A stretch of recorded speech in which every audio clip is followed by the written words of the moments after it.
One sentence, one bold sentence shook the Arab world. We need hospitals, not mosques. And it came from none other than Captain Ibrahim Traoré. The Muslim world didn't know how to respond, because no one, especially a young African leader, had ever said it so directly and so publicly to Saudi Arabia. Let's go back. In early 2025, after Burkina Faso's major success with self-reliant farming and local irrigation projects, the Kingdom of Saudi Arabia offered a gift to Traoré's government. A grand mosque, fully funded, imported materials, Arab architects, cameras ready. But Traoré paused. He listened politely. Then, with calm firmness, he responded, "We don't need another mosque. We need hospitals. Our people are dying from diseases, not lack of prayer." The Saudi delegation was stunned, but Traoré didn't stop there. He continued, "Faith lives in our hearts, but healthcare saves our lives. If you truly want to help us, build clinics, not domes. Send medicine, not marble. Train doctors, not imams." The room went silent, because in one moment, this young African Muslim had said what millions across the Muslim world only dared to whisper. You see, for decades, wealthy Gulf states have poured billions into building extravagant mosques across poor Muslim countries, often while those same countries struggled with hunger, poverty, and broken hospitals. But no one questioned it, because questioning it meant challenging power and tradition. Until Traoré. He didn't reject Islam, he lives it. He fasts with his soldiers. He prays in mud brick mosques. But he understands something too many leaders forget. Islam is not just about appearance, it's about service. And what is more Islamic than saving a life? Traoré said, "Our prophet built a mosque, but he also healed the sick, fed the poor, and freed the oppressed. That is the sunnah we follow." The people of Burkina Faso erupted in support. Social media exploded with praise. Even in other African nations, youth started saying, "Yes, build hospitals, build schools, that is real dawah." But in Riyadh, the message stung. Because it wasn't just criticism, it was a challenge to rethink what help really means. To stop using religion as a cover for influence. To stop building symbols and start building solutions. And that's what makes Traoré different. He doesn't want to impress kings. He wants to serve people. So the next time you see a golden dome rise over a starving village, remember this. One man had the courage to say, "Enough." And that man is Captain Ibrahim Traoré.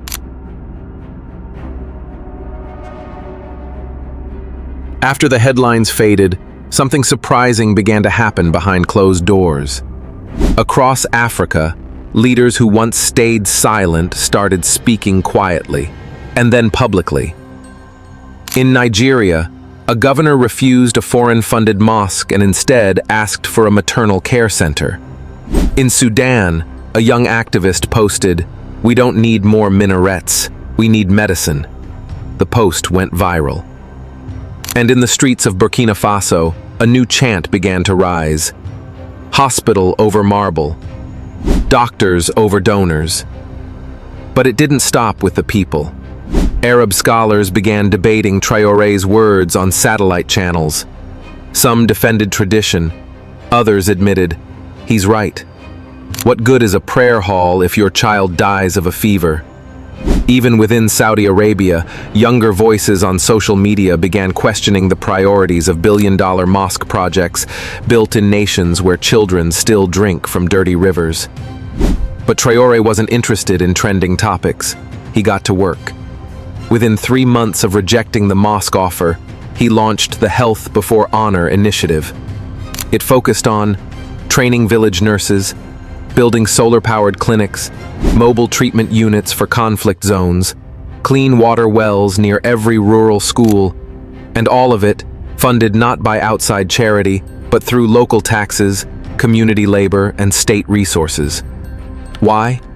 Because he believed in this principle. Dignity comes from doing for yourself, not begging in Allah's name. He didn't insult religion, he restored it to its core purpose, serving the weak, lifting the poor, healing the sick. And now, leaders in Mali, Niger, even Chad have asked Burkina Faso's health ministry to share its clinic models. Saudi Arabia, faced with rising criticism, quietly revised its policy, offering medical aid alongside religious infrastructure for the first time in decades.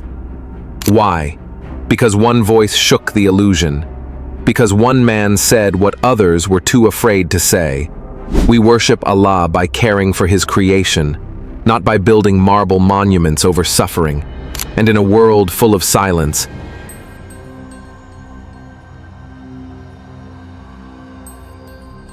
the impact of Traore's bold stand began to ripple far beyond Africa. In Indonesia, the world's largest Muslim country, a viral university debate used his speech as a case study. Modern Islam, service over symbolism. In Egypt, a popular scholar said during a Friday khutbah, "The man in Burkina Faso reminded us of Umar ibn al-Khattab, justice before appearances." And in Pakistan, a youth-led movement began demanding Roti, Ilaj, Talim, Pele, food, healthcare, education, first. Meanwhile, Traore remained focused. He visited local hospitals, unannounced. He sat with mothers in crowded clinics. He asked one simple question again and again. What do you need? Not what donors want, not what earns headlines, but what saves lives. And from that, a national roadmap was born. A maternity ward in every province, emergency care on wheels for rural regions, subsidized medication programs for children and elders, nurse training scholarships for girls in poor villages. And here's the miracle. It worked. Infant mortality dropped.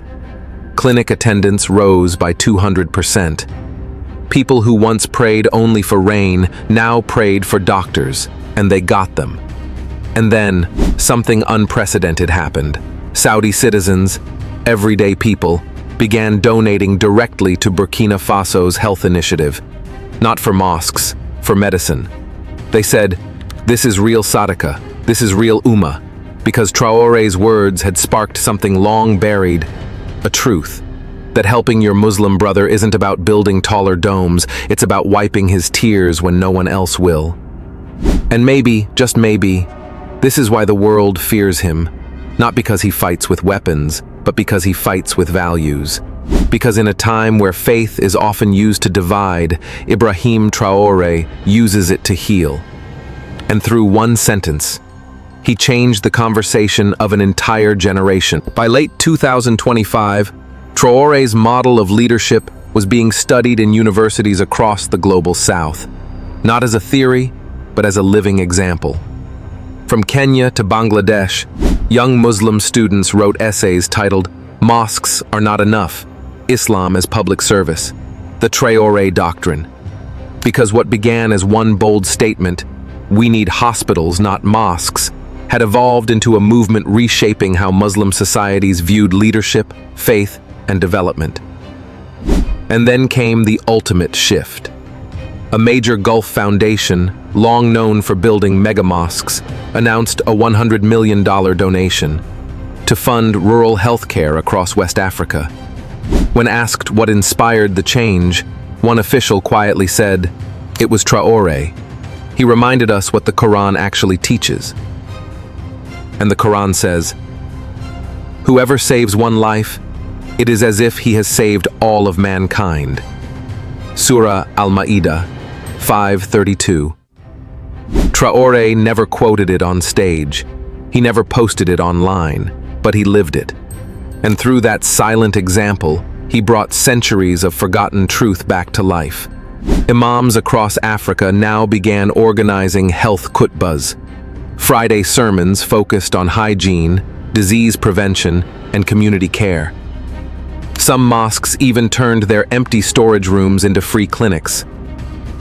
Because people finally understood, Islam is not just what you build, it's what you fix.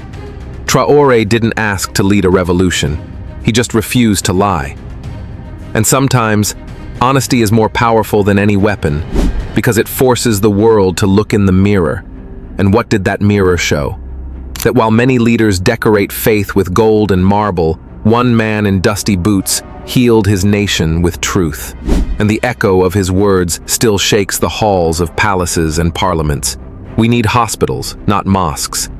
Not because mosques are wrong, but because prayer without service is just performance. And true worship? It begins where suffering ends. Real faith heals. Real leaders serve. If this story opened your eyes, like, share, and subscribe, and for more bold, untold truths, stay connected.